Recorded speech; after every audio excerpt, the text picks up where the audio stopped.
And Ross Coulthart joins me now. Okay, let's start with the first one, the Canadian, the former transport investigator. Larry Vance, Ross, said an accident would be more complicated than what actually happened. What did he mean by that? Well, good evening, Ashleigh. What the whole search for MH370 has been based on for the last 10 years has been very much the idea, the assumption, that the plane somehow went out of control without any intervention from the pilots, that they were incapacitated in some way, perhaps by a fire or perhaps by a depressurization.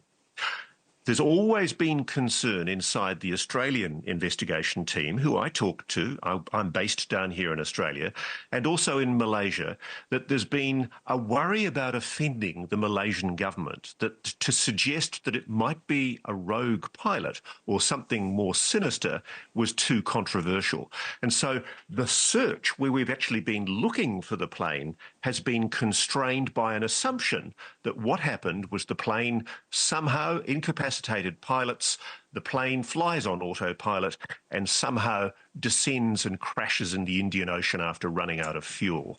The problem is that explanation doesn't wash. What about the French journalist? That was the second soundbite. Florence de Chagny, she said the plane did not disappear, it was disappeared. What does she mean by that?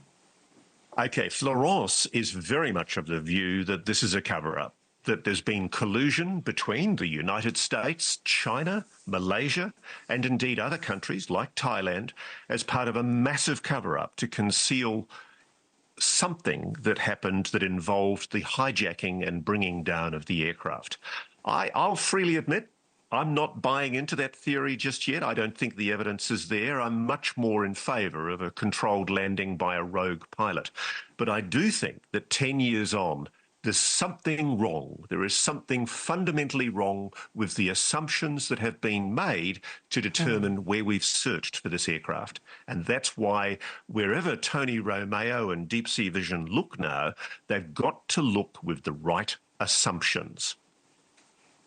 And people have to listen to you, Ross Coulthart. Thank you so much. And by the way, if you want to hear more of Ross, and you should, check out the full episode of A Reality Check with Ross Coulthart on NewsNation's YouTube channel. Thanks, Ross. Thank you for watching. Go to newsnationnow.com to find NewsNation on your television provider. And don't forget to click the red subscribe button below to get more of NewsNation's fact-driven, unbiased coverage.